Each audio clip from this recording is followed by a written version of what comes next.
For example మీరు BTech తీసుకున్న తర్వాత అదర్ దాని మీకు ఏదైనా గేమింగ్లో కానీ డిజైనింగ్లో కానీ మేనేజ్మెంట్లో కానీ ఇంట్రెస్ట్ ఉందనుకోండి, మీ లాస్ట్ 2 ఇయర్స్ అంటే మీ లాస్ట్ 4 సెమిస్టర్స్ మీకు ఇంట్రెస్ట్ ఉన్న సబ్జెక్ట్ అనేది ఒకటి ఎక్స్ట్రాగా చదువుకోవచ్చు without paying any extra fees.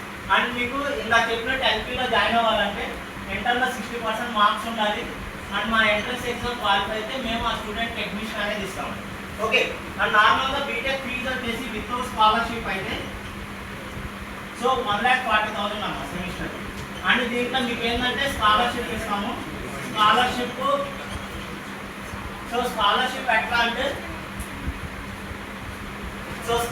ఎట్లా అంటే ఎయిదర్ మీ ఇంటర్ మార్క్స్ కానీ ఆర్ మా ఎంట్రన్స్ ఎగ్జామ్ కానీ ఈ రెండింటిలో మీకు ఏదైతే హైయెస్ట్ మార్క్స్ వస్తాయో ఆ స్కాలర్షిప్ అనేది through out 4 years 8 semesters same scholarship అనేది ఇస్తాం.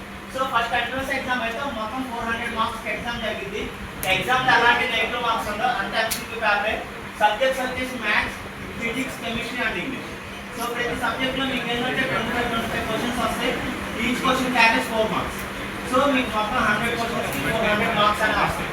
అండ్ ఎగ్జామ్ క్వాలిఫై అవ్వాలంటే 400 to 40% marks, around 150 to 160 marks వస్తే ఎగ్జామ్ క్వాలిఫై అవుతారు. అండ్ మీకు వచ్చిన మార్క్స్ బట్టి మీకు స్కాలర్షిప్ అనేది వస్తుంది.